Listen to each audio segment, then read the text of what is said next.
Assalamualaikum warahmatullahi wabarakatuh. Saya Gita Farera, NPM 1804040044, ingin menjelaskan materi dari kelompok 3, yaitu tentang landasan hukum pergadaian syariah. Yang pertama yaitu dasar hukum pergadaian syariah di dalam Al-Quran. Gadai dalam bahasa Arab disebut dengan ran. Ran menurut bahasa adalah jaminan hutang. Gadaian seperti juga dinamakan al-habsu, artinya menahan. Sedangkan menurut syarah artinya akad yang objeknya menahan harga terhadap suatu hak yang mungkin diperoleh bayaran yang sempurna darinya. Bagaimana halnya dengan jual beli? Gadai diperolehkan karena segala sesuatu yang boleh dijual boleh digadaikan.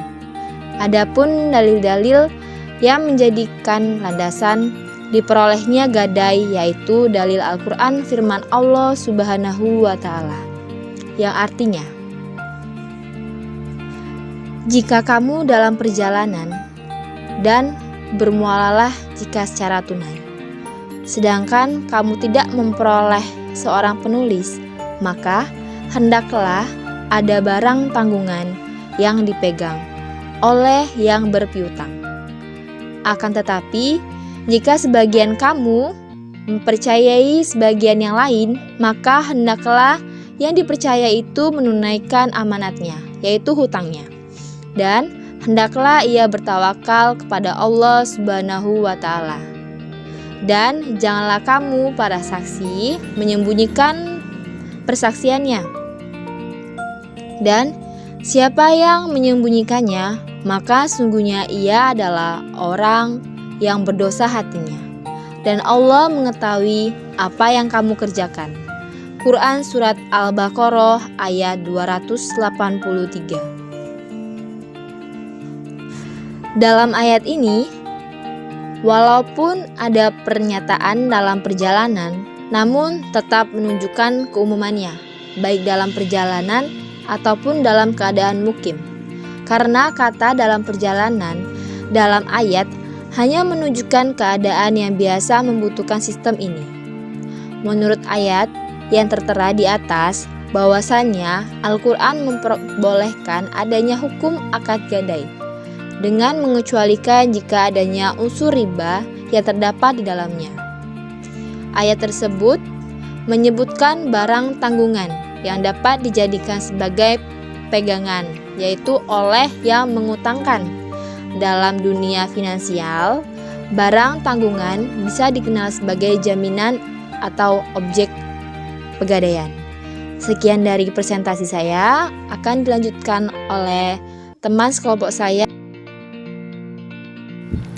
Baik, saya Indah Triwahyuni, NPM 1804041080 akan melanjutkan materi selanjutnya, yaitu tentang dasar hukum pergadaian syariah di dalam Al-Hadis.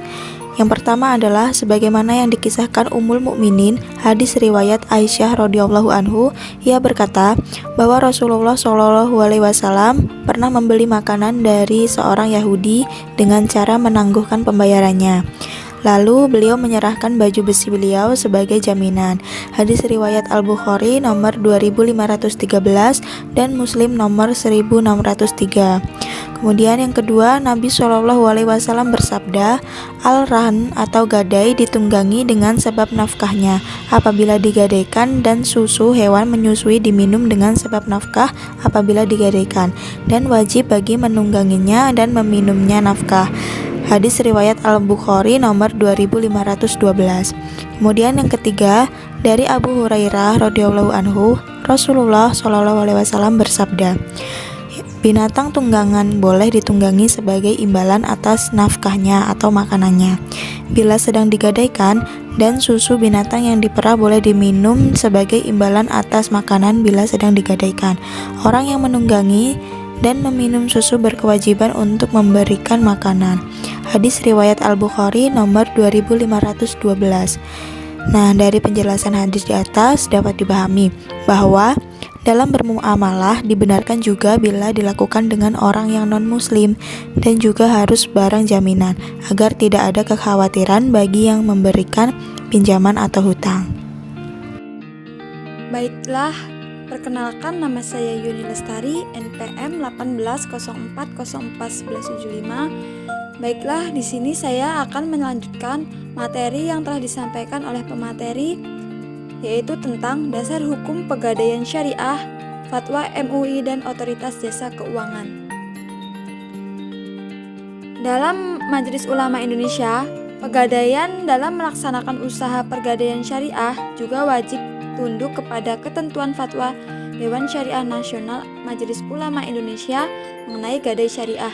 Di antaranya, fatwa dari Dewan Syariah Nasional Majelis Ulama Indonesia mengenai pelaksanaan gadai syariah adalah Fatwa Dewan Syariah Nasional nomor 25/DSN strip MUI strip Romawi 3 strip 2002 tanggal 26 Juni 2002 yang menyatakan bahwa pinjaman dengan menggadaikan barang sebagai jaminan utang dalam bentuk rahan diperbolehkan. Kemudian Fatwa Dewan Syariah Nasional nomor 26/DSN strip MUI Romawi 3/2002 tentang rahan emas. Selanjutnya, Otoritas Jasa Keuangan. Peraturan Otoritas Jasa Keuangan nomor 31/POJK.05/2016 pasal 1 tentang usaha pegadaian. Usaha pegadaian adalah segala usaha menyangkut pemberian pinjaman dengan jaminan barang bergerak, jasa titipan, jasa taksiran, dan atau jasa lainnya termasuk yang diselenggarakan berdasarkan prinsip syariah. Kemudian yang terakhir, ijtihad para ulama tentang pegadaian syariah. Ijtihad berkaitan dengan pembolehan perjanjian gadai ini. Jumhur ulama juga berpendapat boleh dan mereka tidak pernah berselisih pendapat mengenai ini. Jumhur ulama berpendapat bahwa disyariatkan pada waktu tidak berpergian maupun pada waktu berpergian. Beragam argumentasi kepada perbuatan Rasulullah SAW terhadap riwayat hadis tentang orang Yahudi tersebut di Madinah. Di samping itu, para ulama sepakat membolehkan akad rahan atau penggadaian. Demikian materi yang dapat kelompok 3 sampaikan. Kurang lebihnya kami mohon maaf. Terima kasih. Wassalamualaikum warahmatullahi wabarakatuh.